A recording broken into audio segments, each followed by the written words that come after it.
जय हिंद दोस्तों, आशा करता हूं कि आप सब लोग बेहतर होंगे। आज की इस करंट अफेयर की क्लास में हम कुछ और महत्वपूर्ण टॉपिक्स पर डिस्कस करने वाले हैं, जिसमें सबसे पहला टॉपिक है आपका चक्रवात गैब्रियल। हाल ही में न्यूजीलैंड में एक चक्रवात आया जिसे वैज्ञानिकों ने नाम दिया है गैब्रियल। इस गैब्रियल चक्रवात के कारण न्यूजीलैंड में लगभग 5 लोगों की मृत्यु हो गई और 9,000 से ज़्यादा लोगों का विस्थापन हुआ और सरकार अभी इसकी रिकवरी में लगी हुई है। इसीलिए कहीं ना कहीं जो चक्रवात वाला जो मुद्दा है, जो टॉपिक है, वो हाईलाइट हुआ है और इसीलिए हम इसको डिस्कस कर रहे हैं। ठीक है, गैब्रियल नाम आपको याद रखना है। अगर एग्जाम में आ जाए कि हाल ही में न्यूजीलैंड में कौन सा चक्रवात आया था, तो आपको बताना है कि गैब्रियल चक्रवात के कारण वहाँ प्रभाव हुआ है। ठीक है, अब बात करते हैं हम थोड़ा सा न्यूजीलैंड के बारे में और फिर चक्रवात की क्रियाविधि को समझेंगे कि चक्रवात शब्द कहाँ से आया, किसने सबसे पहले दिया, चक्रवात होता क्या है, चक्रवात के प्रकार बताना है ना, और कौन से चक्रवात ऐसे हैं जो सबसे ज़्यादा प्रभाव छोड़ते हैं इस दुनिया में। ठीक है, चलिए तो सबसे पहले हम बात कर लेते हैं न्यूजीलैंड की। न्यूजीलैंड जो ऑस्ट्रेलिया के दक्षिण पूर्व में स्थित एक छोटा सा देश है, ठंडी जलवायु है, पशुपालन के लिए फेमस देश है, जिसकी राजधानी वेलिंगटन है। याद रखना है, राजधानी क्या है, वेलिंगटन। और इसकी करेंसी है डॉलर। न्यूजीलैंड का जो डॉलर है वो यहाँ की करेंसी है और पॉपुलेशन लगभग 5 करोड़ के आसपास है। इतनी बड़ी पॉपुलेशन वाला देश है, क्लियर। और कहीं ना कहीं भारत के इसके पुराने समय से अच्छे संबंध रहे हैं। राजनीतिक द्विपक्षीय संबंधों के तहत भारत का अच्छा व्यापार भी होता है इस देश से।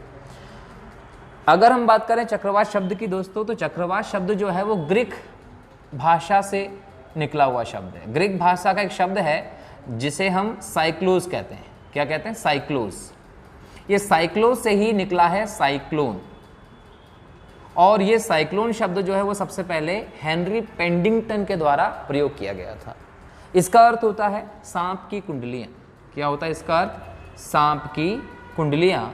और कहीं ना कहीं ये नाम चक्रवात की प्रणाली को देखते हुए, उसके सिस्टम को देखते हुए बिल्कुल सही भी लगता है। क्यों? क्योंकि चक्रवात जब होता है तो हवा का चक्रीय प्रवाह होता है और चक्रीय प्रवाह के अंतर्गत कहीं ना कहीं ये नाम चक्रवात को दिया गया है। अब सबसे पहले हम बात करते हैं कि चक्रवात होता क्या, उत्पन्न कैसे होता है। तो दोस्तों याद रखना, डेफिनेशन के तौर पर ये कि हवा का जो चक्रीय प्रवाह होता है वही चक्रवात होता है। परंतु इसके लिए आपको एक चीज़ समझना है कि 2 क्षेत्र होते हैं। एक क्षेत्र तो जहाँ पर टेम्परेचर हाई हो। अगर हम टेम्परेचर की बात करें और टेम्परेचर हाई हो तो समझ लीजिएगा कि यहाँ पर दाब कम होगा, और अगर टेम्परेचर लो हो तो समझना है कि दाब ज़्यादा होगा। कारण यह है कि अगर टेम्परेचर लो है तो कहीं ना कहीं हवा भारी होगी और धरातल के निकट होती है, जिसके कारण धरातल पर प्रेशर ज़्यादा होता है। और अगर टेम्परेचर हाई है तो गर्म होकर हवाएं संवहनी धारा के रूप में ऊपर उठ जाती है, जिसके चलते धरातल पर प्रेशर कम होता है। और हमेशा हाई प्रेशर से लो प्रेशर की तरफ हम देखें, हवा का प्रवाह देखते हैं। ठीक है, अगर आपसे पूछ जाए कि पवन क्या है, तो पवन क्या है? हाई प्रेशर वाले क्षेत्र से लो प्रेशर की तरफ वायु का जो प्रवाह होगा उसको पवन कहते हैं। तो इतना तो हम लोगों को समझ में आता है कि उच्च दाब के क्षेत्र से निम्न दाब के क्षेत्र की तरफ। इसको दूसरे प्रकार से देखें तो निम्न तापमान के क्षेत्र से उच्च तापमान के क्षेत्र की तरफ हवा का जो प्रवाह होता है उसे हम पवन कहते हैं। और चक्रवात में यही पवन की गति जो होती है, जो पवन है, उसी को हम लोगों को देखना है। होता यह है कि जिस भी क्षेत्र में टेम्परेचर हाई हो जाता है वहाँ पर प्रेशर बहुत लो हो जाता है। अब लो प्रेशर और हाई टेम्परेचर का जो केंद्र बना, इस क्षेत्र में इस क्षेत्र को फिल करने के लिए चारों तरफ से हवाएं जो होती हैं वो इस तरफ आगे बढ़ने लगती हैं। अब सोचिए कि चारों तरफ से हवाएं बहुत तेज गति से इस क्षेत्र को भरने के लिए आती हैं। क्यों? क्योंकि यहाँ पर लो प्रेशर है, हवा यहाँ की संवहन धारा के तौर पर ऊपर उठ गई। तो जब हवाएं इस क्षेत्र को भरने के लिए आती हैं तो एक बल है जिसको हम बोलते हैं कॉरियोलिस बल। ये जो कॉरियोलिस बल होता है, इस बल के कारण कहीं ना कहीं जो हवाएं हैं उनमें एक गति उत्पन्न हो जाती है, और वो गति है चक्रीय गति। हवाएं सीधे ना जाकर अपने मार्ग में मुड़कर चलने लगती है। और ये जो मुड़ाव होता है, घुमाव होता है, वो नॉर्थ हेमिस्फीयर में, उत्तरी गोलार्ध में अगर हम बात करें तो वो होता है वामावर्त। और दक्षिणी गोलार्ध में होता है दक्षिणावर्त। दोनों गोलार्धों में ये बल के कारण हवाएं एक तरफ दक्षिणावर्त मुड़ती है और एक तरफ वामावर्त, मतलब एक तरफ घड़ी की सुई के विपरीत मुड़ेंगी उत्तरी गोलार्ध में, और घड़ी की दिशा में दक्षिणावर्त दक्षिणी गोलार्ध में मुड़ती हैं हवाएं।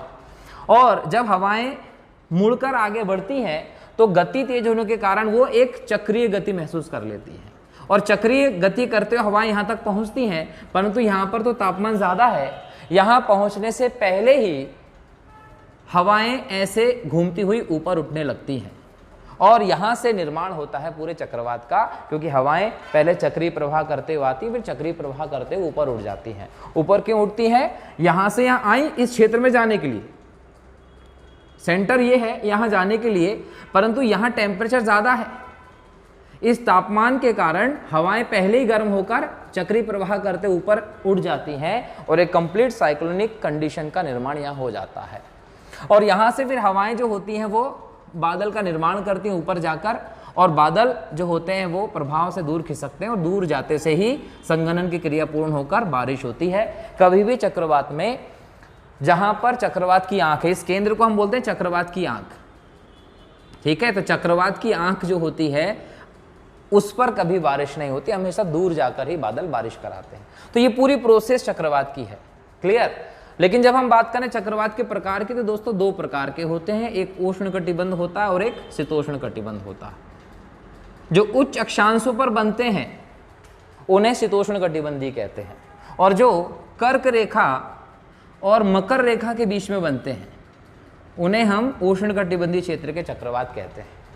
जो उष्णकटिबंधीय चक्रवात होते हैं उनका निर्माण हमेशा जल सतह पर होता है, और जो शीतोष्ण चक्रवात होते हैं वो हमेशा स्थल की सतह पर बनते हैं, ठीक है। स्थल की सतह जो होती है स्थल पर वो बनते हैं। ये हम लोगों ने जो पूरा पैटर्न देखा ये उष्णकटिबंधीय चक्रवात का पैटर्न है, जो जल पर ही निर्माण होता है और फिर इनका प्रवाह स्थल की ओर होता है। जैसे जैसे चक्रवात स्थल की ओर जाते हैं वहाँ पर तेज बारिश होती है, तेज हवाएं चलती हैं, तो कहीं ना कहीं इस प्रकार के चक्रवात जल पर बनेंगे। कौन से? उष्ण और शीतोष्ण चक्रवात स्थल वाली सतह पर देखने को हम लोगों को मिलते हैं। ये निम्न अक्षांशों पर बनते हैं, 0 डिग्री से 23.5 डिग्री उत्तर, 23.5 डिग्री दक्षिणी गोलार्ध के बीच में, और ये उच्च अक्षांशों पर देखने को मिलते हैं, क्लियर। अगर शीतोष्ण चक्रवात की बात करें तो ये कम घातक होते हैं। किसके कंपैरिजन में? घातक तो हैं, परंतु उष्ण कटिबंधीय चक्रवात के कंपैरिजन में ये कम घातक होते हैं, इनसे ज़्यादा नुकसान होता है, ये विनाशकारी होते हैं। जिनमें हमको अमेरिका के क्षेत्र में चलने वाला हरिकेन, इसके अलावा ऑस्ट्रेलिया तरफ आता है विली विली, है ना, चीन सागर जापान सागर में चलने वाला जो टाइफून है, ऐसे चक्रवात। वैसे ही अमेरिका के क्षेत्र में चलने वाला टॉर्नेडो, ये दुनिया के सबसे खतरनाक चक्रवातों में माने जाते हैं, जिनमें हवा की गति कई सैकड़ों किलोमीटर प्रति घंटे की रफ्तार की होती है। कुछ में तो 700 किलोमीटर प्रति घंटे की रफ्तार से भी हवाएं चलने लगती हैं, जो कहीं ना कहीं विनाश फैला देती हैं पूरे में। तो ये दो प्रकार के चक्रवात हमें देखने को मिलते हैं। एग्जाम में अगर आता है तो आप चक्रवात को लेकर ये पूरी व्यवस्थाएं बता सकते हैं, क्लियर। तो चक्रवात क्या है? हवा का चक्रीय प्रवाह जो कि कम दाब, लो टेम्परेचर और हाई टेम्परेचर, लो प्रेशर और हाई प्रेशर की कंडीशन के कारण बनता है, और इससे बहुत तेज बारिश होने की संभावनाएं होती हैं। केंद्र को चक्रवात की आंख कहते हैं, जहां पर कभी बारिश नहीं होती, क्लियर। चलिए, तो ये तो बात की हम लोगों ने किसकी? चक्रवात की। चक्रवात हर एग्जाम में एक ना एक देखने को मिलता है ना। एक लेक्चर में हम लोग बंगाल की खाड़ी और अरब सागर में आने वाले चक्रवातों पर भी बात करेंगे, क्योंकि यहाँ के चक्रवातों के नामकरण के लिए कुछ देशों को मिलाकर एक समिति बनाई गई है। यहाँ के जो देश हैं वो हर बार आने वाले चक्रवात को अलग अलग नाम देते हैं, तो वो नामकरण की प्रणाली और भारतीय उपमहाद्वीप के आसपास आने वाले चक्रवातों पर हम एक अलग लेक्चर में डिस्कस करेंगे, ठीक है। अभी बात करते हैं अगले लेक्चर की। नेक्स्ट है अगस्त्यारकूदम। अगस्त्यारकूदम जो है ये एक पहाड़ी क्षेत्र है और ये हाल ही में चर्चा में रहा। ये जो पश्चिमी घाट की एक पर्वत चोटी है, यहाँ स्कॉटिक मौसम विज्ञानी जॉन एलन ब्रोन ने एक प्रयोगशाला, वेधशाला स्थापित की थी, इसको लेकर चर्चा में रहा। ये जो वेधशाला थी, ये वेधशाला 1904 में स्थापित की गई थी, और एक भूचुंबकीय भूचुंबकत्व वेधशाला के तौर पर इसको जाना जाता है, जो कहीं ना कहीं पृथ्वी की भूचुंबकत्व की शक्ति है उसका मापन का और उसकी निगरानी का काम करने के लिए बनाई गई थी 1904 में। अगर हम भारत की पहली इस प्रकार की प्रयोगशाला की बात करें दोस्तों तो वो अलीबाग में स्थापित की गई थी, यूपी अलीबाग, ठीक है। लेकिन ये जो प्रयोगशाला है ये भी चर्चा में रही है, जो स्कॉटलैंड के स्कॉटिश मौसम विज्ञानी थे जॉन एलन ब्रोन, उनके द्वारा स्थापित की गई थी, क्लियर। लेकिन अगस्त्यारकूर्दम जो चोटी है ये दोस्तों पश्चिमी घाट पर्वत श्रेणी का हिस्सा है, और इसका जो नाम पड़ा है दोस्तों वो याद रखिएगा अगस्त्य ऋषि के नाम पर इसका चोटी का नाम पड़ा है। बहुत फेमस चोटी है, चूंकि ये पश्चिमी घाट पर्वत श्रेणी का हिस्सा है तो कहीं ना कहीं जैव विविधता की दृष्टि से एक संबद्ध छेद है। यहाँ पर हम बोल सकते हैं कि बहुत बड़े लेवल पर पक्षियों की प्रजाति देखने को मिलती है, अलग अलग प्रकार के पक्षी यहाँ मिलते हैं, इसीलिए पक्षी प्रेमी जो लोग होते हैं वो यहाँ पर खूब आते हैं। एक बेहतर पर्यटन का स्थल बना हुआ है ये, और कहीं ना कहीं इसे पक्षी प्रेमियों का स्वर्ग भी कहते हैं, किसको, अगस्त्यारकूदम को, ठीक है। अब ये चोटी इसलिए डिस्कस हम लोग कर रहे हैं क्योंकि ये इस कारण से चर्चा में रही है। अगर हम बात करें अगस्त्यारकूर्दम की दोस्तों तो याद रखना है कि ये पश्चिमी घाट का हिस्सा है, और पश्चिमी घाट जो है वो भारत के पश्चिमी तट के समांतर स्थित एक पर्वत श्रेणी है।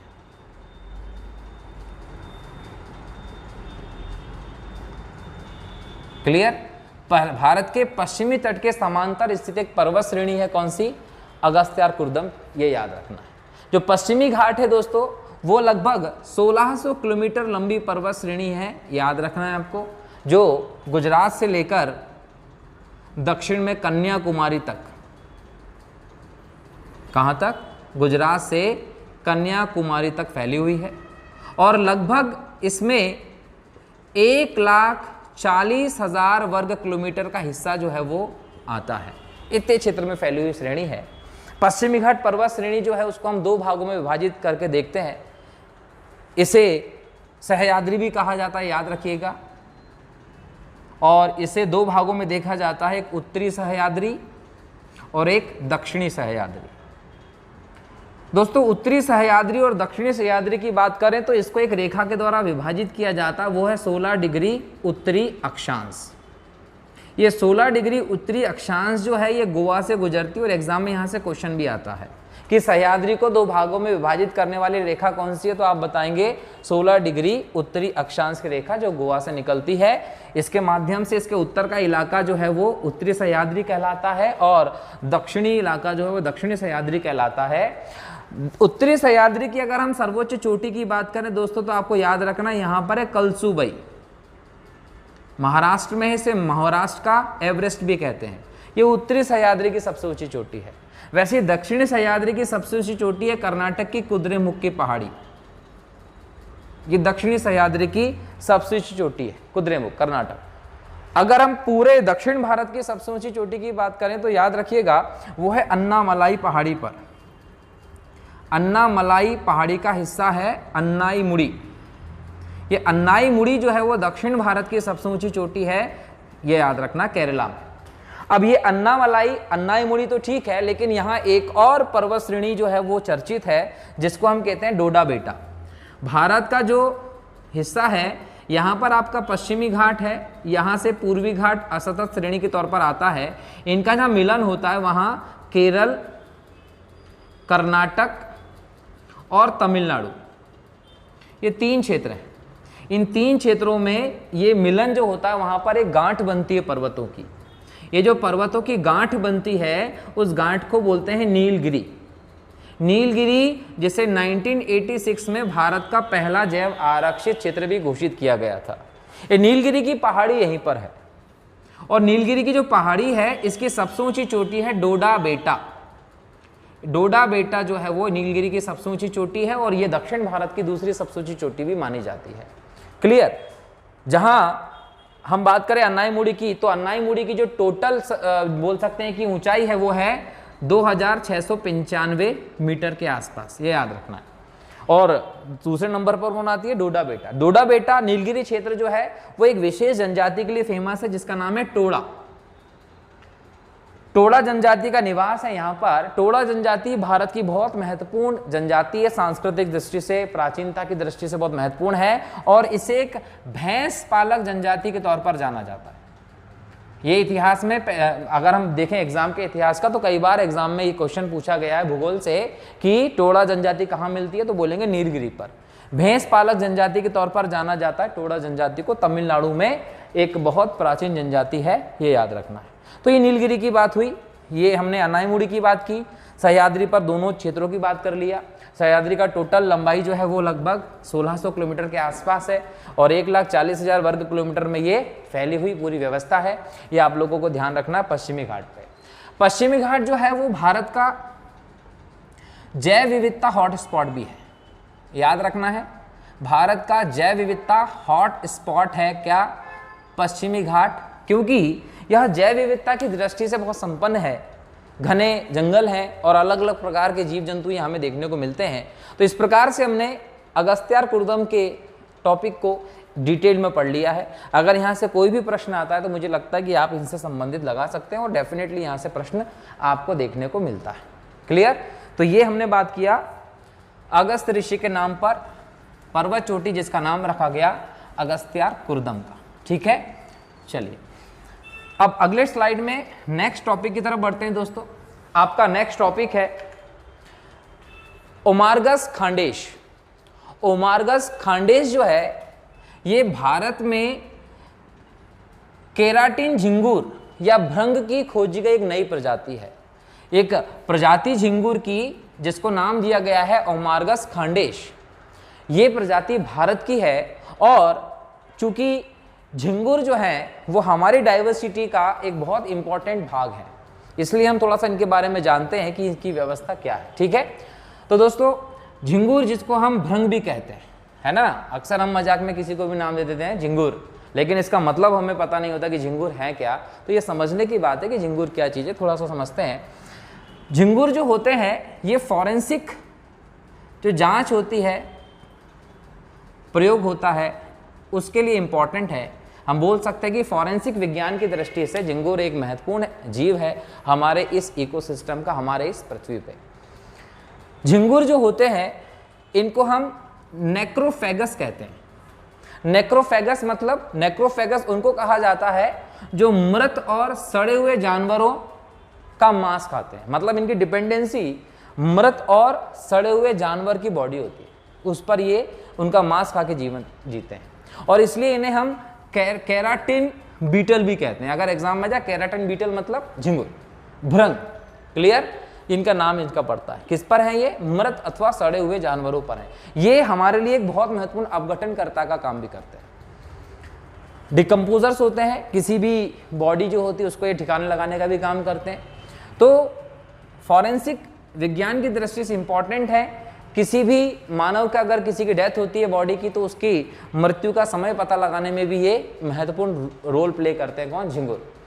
झिंगुर जो होते हैं वो कभी कभी अपने आप को मिट्टी के अंदर दबा लेते हैं, इसलिए इनको हाइड जीव भी कहते हैं, हाइड झिंगुर भी कहा जाता है, क्योंकि ये मिट्टी के अंदर दबकर अपने आप को दबा लेते हैं।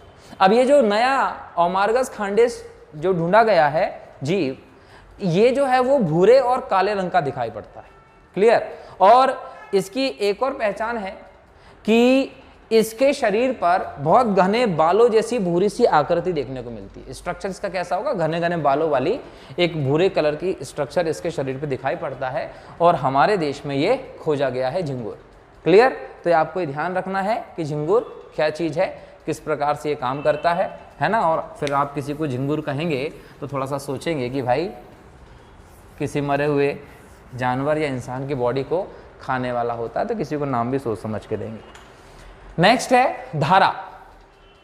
दोस्तों धारा 2023, धारा 2023 जो है वो मुल्ला मुधा नदी, याद रखिएगा मुल्ला मुधा नदी है। ये नदी जो है वो पुणे में है। इस नदी के घाट पर धारा 2023 का आयोजन किया गया। धारा 2023 भारत में एक महत्वपूर्ण पहल है। अगर हम बात करें धारा का पूरा नाम क्या है, तो धारा का मतलब होता है driving holistic action for urban reverse.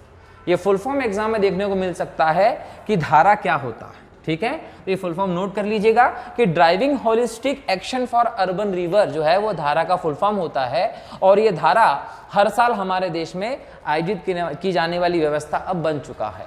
अगर हम 2023 के धारा प्रोग्राम की बात करें तो ये स्वच्छ गंगा मिशन के अंतर्गत चलता है, क्लियर। और यह national institute of urban affairs NIUA के सहयोग से कहीं ना कहीं रिवर सिटीज अलायंस के सदस्यों की वार्षिक बैठक है। तो इस वार्षिक बैठक को क्या नाम दिया गया है? धारा। राष्ट्रीय स्वच्छ गंगा मिशन जो इसके तहत होने वाली व्यवस्था है, इन दोनों का नाम याद रखिएगा। National institute of urban affairs की सहायता से रिवर सिटीज अलायंस के सदस्यों की वार्षिक बैठक है, ये आपको ध्यान रखना है। इस साल मुल्ला मुधा नदी पुणे के घाट पर यह की गई है, और 2024 में होगा धारा, तो ये ग्वालियर में होगा। याद रखिएगा कि 2024 में धारा का आयोजन कहाँ किया जाएगा? तो ये किया जाएगा ग्वालियर में। एक्चुअल में धारा जो है वो जो अर्बन एरियाज हैं वहाँ पर जो पानी की समस्याएं हैं, इससे रिलेटेड जो भी व्यवस्थाएं आती हैं, उन सबको समझने के लिए और उन सबका समाधान निकालने का एक प्रयास है। तो अर्बन एरियाज में जो भी वाटर रिलेटेड व्यवस्थाएं हैं उनको समझने, उनका समाधान निकालने का एक प्रयास है जो स्थानीय लेवल पर होता है, ठीक है। तो ये प्रयास कहीं ना कहीं आयोजित किया जाता है इन व्यवस्थाओं के तहत। नेक्स्ट अगर हम देखें तो धारा के तहत हमने देखा इसमें क्या कि स्वच्छ गंगा मिशन। अब स्वच्छ गंगा मिशन मतलब गंगा को स्वच्छ करने की पूरी व्यवस्था जो पहले से चली आ रही है, हम इसके लिए कब कब कौन कौन सा प्रयास किया वो भी समझेंगे। लेकिन स्वच्छ गंगा मिशन में एक कदम उठाया गया था जिसको नाम दिया गया था नमामि गंगे। एक्चुअल में हमारे देश में गंगा नदी को साफ करने का जो मुहिम है वो अभी से नहीं चल रही है, वो 1985 से चल रही है।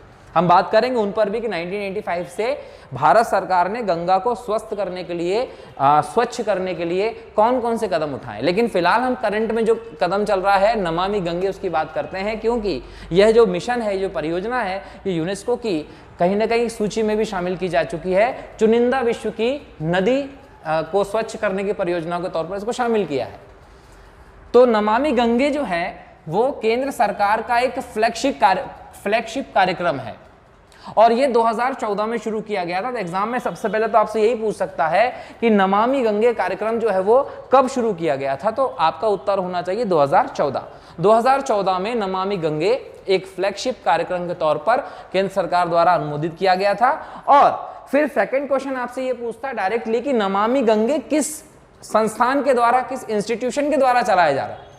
तो अगर ये प्रयास पूछा जाता है तो याद रखिएगा कि भारत के जल संसाधन मंत्रालय, जो जल संसाधन मंत्रालय वो सेकंड नदी विकास और गंगा संरक्षण विभाग, हमारे देश में गंगा की सफाई के लिए एक अलग से विभाग बनवाया गया है, नदियों के व्यवस्था के लिए अलग से विभाग बनवाया गया है जिसे नाम दिया गया नदी विकास और गंगा संरक्षण विभाग। और साथ ही साथ जल संरक्षण की दृष्टि से एक नया विभाग बनवाया है जिसका नाम है जल शक्ति मंत्रालय। तो जल संसाधन मंत्रालय हो, नदी विकास और गंगा संरक्षण विभाग हो या जल शक्ति मंत्रालय हो, ये तीनों के तहत संचालित किया जाने वाला एक कहीं ना कहीं समन्वित कार्यक्रम है नमामि गंगे, जिसका उद्देश्य है गंगा नदी की स्वच्छता, गंगा नदी के कायाकल्प, उसके इकोसिस्टम को पुनर्स्थापित करना, वहाँ पर्यटन को बेहतर तरीके से और बढ़ावा देना, उसके सांस्कृतिक महत्व को और बड़े लेवल पर फैलाना, उसको पुनर्जीवित करना, ये इसका उद्देश्य है जो 2014 से एक फ्लैगशिप कार्यक्रम के तहत चलाया जा रहा है। इंपॉर्टेंट मिनिस्ट्रीज का, डिपार्टमेंट के, इंस्टीट्यूशन के नाम आपको याद रखना है जो इसके लिए काम करते हैं, जिनके द्वारा ये चलाया जा रहा है, ठीक है। नमामि गंगे के बाद देखें तो Ganga action plan. Ganga action plan जो था वो गंगा नदी के संरक्षण के लिए एक कार्य योजना थी जो पहली योजना के तहत देखा जा रहा है। मतलब देश में गंगा नदी के सांस्कृतिक महत्व, उसकी डाइवर्सिटी के महत्व, उसके सभी चीजों को देखते हुए पहली बार एक कार्य योजना तैयार की गई थी 1985 में। 1985 में ये जो गंगा एक्शन प्लान लाया गया था ये पर्यावरण, वन और जलवायु मंत्रालय के द्वारा लाया गया था। तो ये एक बहुत इंपॉर्टेंट मुहिम थी, लेकिन हुआ यही कि बहुत लंबे समय तक इसके तहत कोई बड़ा परिवर्तन या चीज नहीं हुई और हम कुछ सालों तक भी देख रहे थे कि गंगा नदी की हालत वही थी जो हम देखते आ रहे थे, प्रदूषित। लेकिन इसके बाद कहीं ना कहीं सुधार के प्रयास किए गए। दूसरा एक और कदम लिया गया था, राष्ट्रीय नदी गंगा बेसिन प्राधिकरण। तो राष्ट्रीय नदी गंगा बेसिन प्राधिकरण बनाया गया और प्रतिबद्धता जाहिर की गई कि नई गंगा के लिए हम काम करेंगे, उसको स्वच्छ करेंगे। और ये गठन किया गया 2009 में। एग्जाम में सीधा क्वेश्चन पूछता है, या तो ये पूछेगा कि गंगा एक्शन प्लान कब आया, तो 1985 में आया। गंगा एक्शन प्लान कौन लेकर आया था, तो पर्यावरण, वन और जलवायु मंत्रालय लेकर आया। राष्ट्रीय नदी गंगा बेसिन प्राधिकरण कब लेकर आए, तो बोलेंगे 2009 में। ये किसके तहत लाए, तो पर्यावरण संरक्षण अधिनियम 1986। भारतीय सरकार ने पर्यावरण की संरक्षण के लिए 1986 में पर्यावरण संरक्षण अधिनियम पास किया था और इसकी धारा 3 के तहत यह स्थापित किया गया था ताकि नदियों को साफ किया जा सके। और इसी ने इस तरफ और प्रतिबद्धता जाहिर करने के लिए गंगा को देश की राष्ट्रीय नदी भी घोषित कर दिया था। तो हमारे देश की राष्ट्रीय नदी क्या है, गंगा है, ये आप लोगों को ध्यान रखना है ना। और गंगा नदी का महत्व हमारे लिए इतना ज़्यादा है, सांस्कृतिक दृष्टि से भी और हर दृष्टि से भी, कि हम इसे माँ कह के पुकारते हैं। तो ये अपने आप में एक परिपूर्ण व्यवस्था को दर्शाता है। इसके अलावा सरकार ने गंगा नदी के सफाई के लिए, उसके कायाकल्प के लिए स्वच्छ गंगा कोष भी बनाया है। तो एग्जाम में एक क्वेश्चन पूछा जा सकता है कि स्वच्छ गंगा कोष कब स्थापित किया गया, तो 2014 में। 2014 में भारत सरकार ने इसकी स्थापना की, जिसका उद्देश्य होगा कि गंगा की सफाई करवाना है, अपशिष्ट संयंत्र जो होंगे उनको स्थापित करना है, उनके उपचार करवाना है और कहीं ना कहीं इसकी जैव विविधता के संरक्षण पर भी ये गंगा कोष का पैसा होगा, वो खर्च किया जाएगा। तो सरकार ने नमामि गंगे तो शुरू किया ही था 2014 में, लेकिन ये कोष भी बनाया जिसमें हर तरीके से अलग अलग पैसा आता है। इसमें सरकार भी एक बजट से पैसा डालती है और जो सहायता समूह होते हैं उनसे भी पैसा आता है। इसके साथ ही कहीं ना कहीं ये क्वेश्चन उठा कि गंगा नदी की सफाई पर, प्रदूषण पर निगरानी कैसे रखेंगे, और निगरानी रखेंगे तो इसको लेकर जनता को भी कहीं ना कहीं जागरूक करने की जरूरत होगी। तो इसमें सफाई की व्यवस्था में जन भागीदारी की बहुत ज्यादा जरूरत थी। तो सरकार ने इस तरफ भी ध्यान दिया और गंगा नदी के कायाकल्प के लिए, प्रदूषण पर निगरानी के लिए, जनता की भागीदारी सुनिश्चित करने के लिए भुवन गंगा वेब ऐप भी जारी किया गया। तो एग्जाम में अगर आ जाता है कि गंगा नदी के प्रदूषण पर निगरानी के लिए, जन भागीदारी को सुनिश्चित करने के लिए सरकार ने ऐप बनाया है, कौन सा ऐप की व्यवस्था शुरू की है, भुवन गंगा वेब ऐप। तो ये सरकार के द्वारा प्रारंभ में गंगा के व्यवस्था को ठीक करने के लिए, कायाकल्प के लिए कदम भी उठाए हैं। ठीक है, अब हम इस पे एक और चीज पर ध्यान देते हैं कि गंगा नदी की इस पूरी व्यवस्था पर आपने ये देखा कि अगर हम कोई ऐसा कानून ना बनाए जिससे कि इसमें अवशिष्ट डालने पर प्रतिबंध ना लगाया जाए तो फिर तो दिक्कत हो जाएगी। तो यहां पर NGT, नेशनल ग्रीन ट्रिब्यूनल का एक आदेश आता है। कब, 2017 में। 2017 में नेशनल ग्रीन ट्रिब्यूनल ने कहा कि गंगा नदी में किसी भी प्रकार का कचरा नहीं डाला जाएगा, उस पर प्रतिबंध लगा दिया। अच्छा बुरा कुछ नहीं, किसी भी प्रकार का कचरा नहीं डाला जा सकता गंगा नदी में। ये सरकार की तरफ से कहीं ना कहीं ग्रीन ट्रिब्यूनल की तरफ से आदेश आया। अब नेशनल ग्रीन ट्रिब्यूनल क्या है दोस्तों, इसके लिए 2010 में अधिनियम बनाया गया और अधिनियम बनाकर इसकी स्थापना की गई थी। इसकी स्थापना इसलिए की गई थी कि कोर्ट में इस प्रकार के जो भी केसेस आए उनका त्वरित कहीं ना कहीं निस्तारण किया जा सके, क्योंकि हमारे देश में इतने सारे कोर्ट केसेस पहले से ही हैं और पर्यावरण संबंधी केस भी इसी कोर्ट में होंगे। उनका निर्णय कब होगा, उनका निस्तारण कब होगा, तो इसलिए सरकार ने कहा कि इसके लिए एक अलग व्यवस्था बनाई जाए और सन 2010 में एक ग्रीन ट्रिब्यूनल अधिनियम पास करके इसकी स्थापना की गई थी। और आज जितने भी आपके इस प्रकार के केसेस होते हैं सब NGT में जाते हैं। तो इस NGT ने अपशिष्ट निपटान पर प्रतिबंध करने के लिए आदेश दिया था कि किसी भी प्रकार का कचरा गंगा में नहीं डाला जाएगा। अगर डाला गया तो संबंधित कंपनी पे, संबंधित व्यक्ति पे, वो सरकारी क्यों ना, उस पर एक्शन लिया जाएगा। ये चीज आपको ध्यान रखना है। और गंगा से रिलेटेड एक और कॉन्सेप्ट होता है दोस्तों, अर्थ गंगा। एक्चुअल में गंगा नदी की हम बात करें दोस्तों तो भारत की सबसे लंबी नदी है गंगा, और ये भारत के कई राज्यों से, कई जिलों से होकर गुजरती है और इसका अंत होता है बांग्लादेश से होते हुए बंगाल की खाड़ी में। तो इसका इतना व्यापक प्रवाह देखते हुए सरकार ने कहा कि क्यों ना हम लोग गंगा से इकोनॉमी को भी कहीं ना कहीं डेवलप करें। तो गंगा से भारतीय अर्थव्यवस्था को भी और इसके क्षेत्र की व्यवस्था को भी बढ़ावा देने के लिए अर्थ गंगा का कॉन्सेप्ट लेकर आए। अर्थ गंगा का मतलब होता है कि गंगा से संबंधित आर्थिक गतिविधियों पर ध्यान दिया जाएगा और सतत विकास का मॉडल डेवलप किया जाएगा।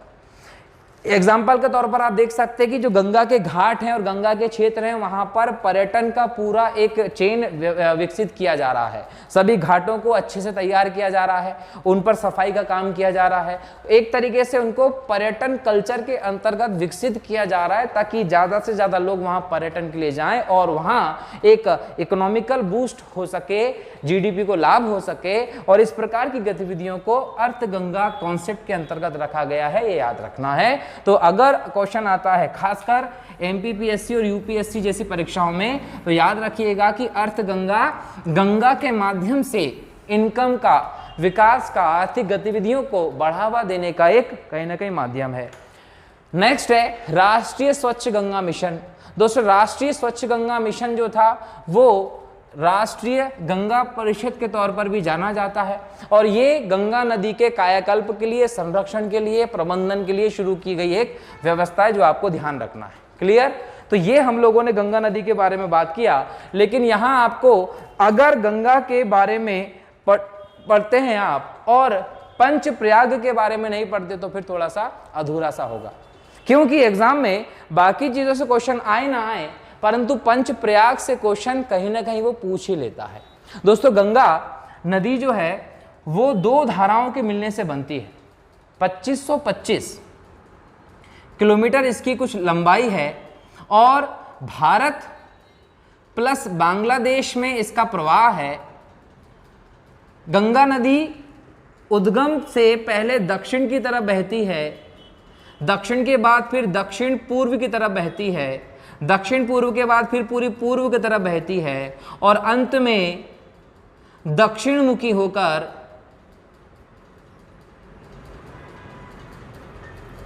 बंगाल की खाड़ी में गिर जाती है। तो एंड जो होता है वो बंगाल की खाड़ी में होता है, लेकिन इस बीच में हम इसे अलग अलग नाम से जानते हैं और अलग अलग जगह पर इसका अलग अलग नदियों से संगम भी होता है और उस संगम को हम अलग अलग नाम से भी जानते हैं। ठीक है, अगर देखा जाए तो समझिए कि गंगा जो होती है उसका उद्गम कहीं से, आपसे ये बोला जाए कि गंगा नदी का उद्गम कहां से हो रहा है, तो गंगा नाम से नदी का उद्गम नहीं होता। याद रखिएगा गंगा दो अलग अलग धाराओं के मिलने के बाद बनती है। प्रारंभ में आपको दो धाराएं देखने को मिलती है, एक आप बोलते हैं भागीरथी और दूसरी आप बोलते हैं अलकनंदा। अलकनंदा और भागीरथी दोनों का जब मिलन होता है तब जाके जो एक धारा बनती है वो धारा कहलाती है आपकी गंगा नदी। तो गंगा नदी का उद्गम को लेकर आप जो क्वेश्चन देखते हैं कि गंगोत्री, हिमनद और उत्तराखंड, उत्तरकाशी, वो गंगा का उद्गम आप नहीं कहते। एक्चुअल में गंगा दो धाराओं के मिलने से बनती है, अलकनंदा और भागीरथी की। जो भागीरथी है वो उत्तराखंड, उत्तरकाशी जिले, यहां पर है गोमुख। कौन सा? गंगोत्री में। तो गंगोत्री में गोमुख से जो निकलती है वो भागीरथी है और अलकनंदा जो है वो सतोपंत हिमनद से निकलती है, हिमालय की पहाड़ियों से। और यहां से निकलने के बाद ये दो धाराएं अलग अलग आती हैं और जहां ये दोनों धाराएं मिलती हैं दोस्तों उसको हम कहते हैं देवप्रयाग। तो एग्जाम में क्वेश्चन आता है कभी कभी जोड़ी मिलाने के लिए और कभी कभी ये पूछता है कि भागीरथी और अलकनंदा का जो मिलन होता है उसको क्या कहते हैं, तो उसको कहते हैं देवप्रयाग।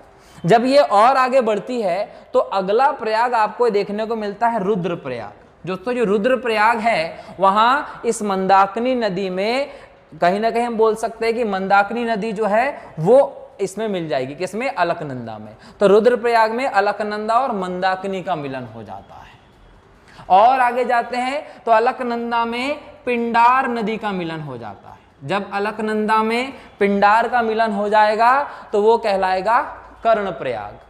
आगे जाएंगे, अलकनंदा जो नदी है इसमें नंदाकिनी का मिलन हो जाएगा तो वो कहलाएगा नंद प्रयाग। और आगे जाएंगे, अलकनंदा में धौली गंगा का मिलन हो जाएगा तो वो कहलाएगा विष्णु प्रयाग। तो कितने प्रयाग हैं? 5 प्रयाग।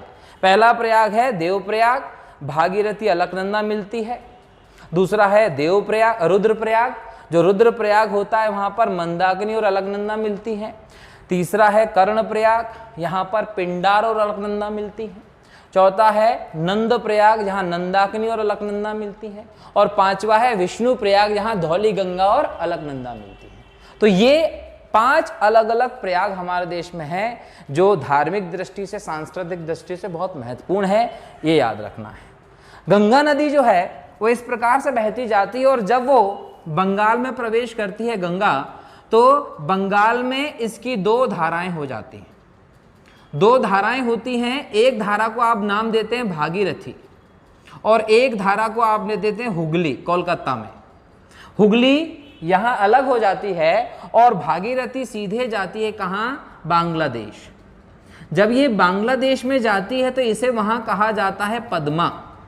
तो एग्जाम में पूछा जाएगा कि गंगा को जैसे ही वह बांग्लादेश में प्रवेश करती है तो उसे किस नाम से जाना जाता है? तो बोलते हैं पद्मा। और पद्मा के बाद यह एक छोटी ट्रिब्यूटरी में मिलकर इसका नाम हो जाता है मेघना और अंत में मेघना नाम से दक्षिण मुखी होकर गंगा नदी बंगाल की खाड़ी में गिरती है, जो इसका अंतिम स्थान है। तो ये गंगा की पूरी व्यवस्था है जो भारत से लगभग बात बोल सकते हैं कि 2525 किलोमीटर बहती है। यहाँ एक बात याद रखिएगा, अगर एग्जाम में आता है कि भारत की सबसे लंबी नदी क्या है तो गंगा है। ब्रह्मपुत्र की लंबाई जो है वो 2900 किलोमीटर बताया जाता है, परंतु याद रखिएगा कि ब्रह्मपुत्र जो है वो तिब्बत से होती हुई आती है और अरुणाचल प्रदेश के नामचा बरवा से दक्षिण मुखी होकर भारत में प्रवेश करती है। इसका मतलब उसने अपनी लंबाई का बहुत बड़ा हिस्सा भारत के बाहर चीन के अधिकार क्षेत्र वाले तिब्बत में बहती है, इसलिए वो भारत की सबसे लंबी नदी नहीं होती। भारत की सबसे लंबी नदी गंगा है, जो भारत की सांस्कृतिक दृष्टि से, धार्मिक दृष्टि से बहुत ही महत्वपूर्ण नदी है और इसके कारण हम इन्हें गंगा माँ के नाम से भी जानते हैं। और दूसरी बात, गंगा को और नर्मदा को जीवित नदियों का दर्जा भी प्राप्त है, जो कि हमारे देश में ही है। इन्हें जीवित नदियों के दर्जा भी दिया गया है। क्लियर? तो आशा करता हूं कि आज के लेक्चर में आपको मजा आया होगा। जो भी जानकारी मैं दे रहा हूं वो आप लोग नोट करते जा रहे होंगे और करंट अफेयर का अपना एक अच्छा बंच बना रहे होंगे। हमारी इस करंट अफेयर की क्लास का सबसे बड़ी विशेषता ये है कि हम किसी भी मुद्दे के करंट को तो देखते ही हैं, लेकिन उसके डेप्थ में जाते हैं, कोर तक की स्टडी करते हैं, जिससे कि अगर ये क्वेश्चन नहीं आया तो किसी न किसी कोर के मुद्दे से प्रश्न एग्जाम में जरूर आता है। तो ऐसे ही आप लोग देखते रहिए और जिन्होंने चैनल को सब्सक्राइब नहीं किया है वो चैनल को सब्सक्राइब कर लीजिए, बेल आइकन को क्लिक कर दीजिए ताकि नोटिफिकेशन भी आपको पहले मिल सके जैसे ही लेक्चर डलता है वैसे ही। तो अगले लेक्चर में फिर कुछ इंपॉर्टेंट टॉपिक्स के साथ आपके सामने होऊंगा। तब तक के लिए बहुत बहुत शुक्रिया। जय हिंद, जय भारत, वंदे मातरम।